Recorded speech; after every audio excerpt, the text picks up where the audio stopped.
कभी वजाइना देखी है माँ से निकलने के बाद?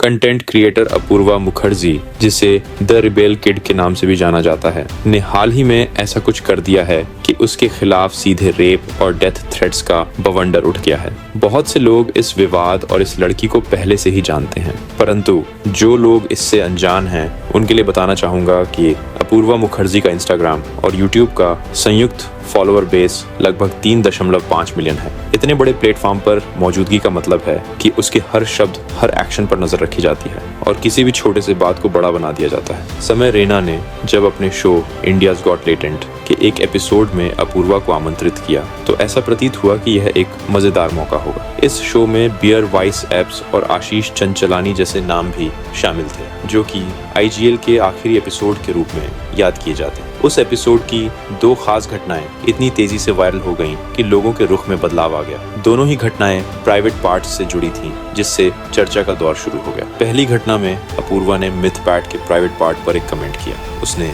लिखा, पति परमेश्वर चाहिए, मुझे बताओ कहाँ से मिलेगा। 6 फुट 4 इंच और नीचे से कम 6 इंच।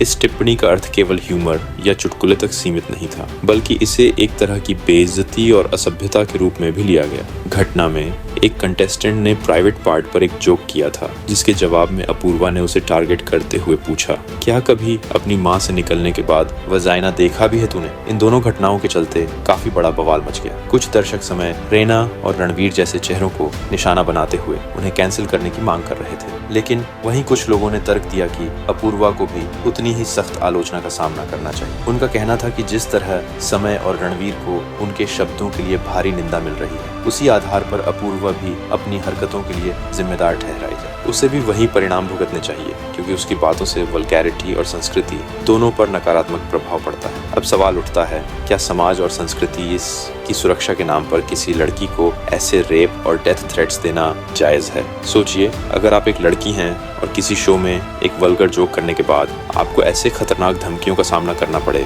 तो आपको कैसा लगेगा? सही मायने में गलती करने पर भी इंसानियत बरकरार रखने में ही समझदारी है। अपूर्वा के कमेंट्स गलत थे, ये स्वीकार करना भी जरूरी है, पर क्या उस गलती के बदले उसे साइबर बुलिंग, गाली गलौज और थ्रेट्स के झटके सहने चाहिए? यहाँ तक कि कुछ लोग तो दुष्कर्म की बात भी उठा रहे हैं, वो भी समाज सुधार के बहाने। इस संदर्भ में यह भी ध्यान देने वाली बात है कि अपूर्वा के खिलाफ पहले ही कई एक्शंस ले जा चुके हैं। उसके खिलाफ FIR दर्ज हो चुकी है और कानूनी कार्रवाई का सिलसिला चल रहा है। अगर कोई अपनी नाराजगी जताना चाहता है तो वह अपने असंतोष को एक संयमित और तर्कसंगत तरीके से व्यक्त कर सकता है, बजाय इसके कि साइबर धमकियों और व्यक्तिगत हमलों के जरिए अपना गुस्सा निकाल दे। समाज सुधार की बात करते हुए हमें यह नहीं भूलना चाहिए कि आलोचना में एक सीमा होनी चाहिए। किसी की इज्जत के साथ खेलना उचित नहीं। तो फिर क्यों कुछ लोग इतनी नीचता में उतर जाते हैं? वास्तविकता यह है कि अपूर्वा को जो नफरत मिल रही है वह अचानक नहीं हुई है।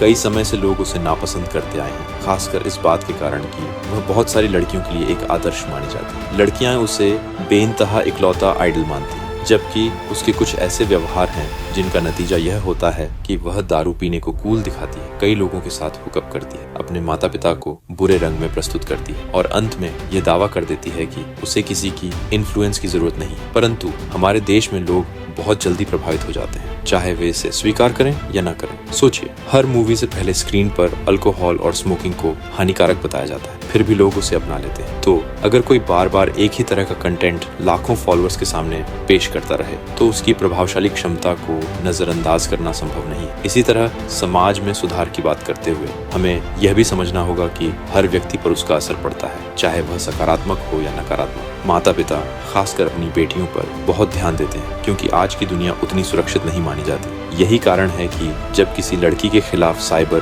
धमकियां और व्यक्तिगत हमले किए जाते हैं तो वह केवल उसकी इज्जत पर वार नहीं, बल्कि पूरे समाज के नैतिक ढांचे पर प्रश्न चिन्ह लगा देती है। इस पूरे मामले का सार यह है कि आलोचना में तो ठीक है, लेकिन अगर कोई अपशब्दों, थ्रेट्स और साइबर बुलिंग की हद पार कर जाए तो वह बिल्कुल अस्वीकार्य है। समाज सुधार के नाम पर अगर किसी के खिलाफ दुष्टाइयों का सिलसिला शुरू हो जाए तो उस पर खुद प्रश्न उठता है कि हम वास्तव में किस दिशा में जा रहे हैं। हमें यह समझना चाहिए कि हर इंसान में सुधार की गुंजाइश होती है, और अगर हम आलोचना को एक संयमित तरीके से रखें तो समाज में बदलाव लाया जा सकता है। लेकिन अगर हम उस आलोचना को व्यक्तिगत हमलों में बदल दें तो वह एकदम उल्टा असर डालता है।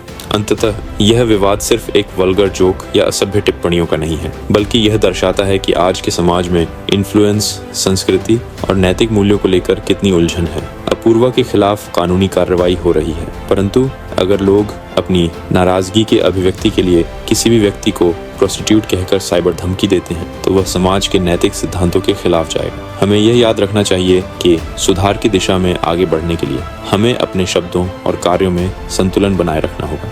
आलोचना हो या विरोध, सब कुछ एक सभ्य और तर्कसंगत ढंग से होना चाहिए।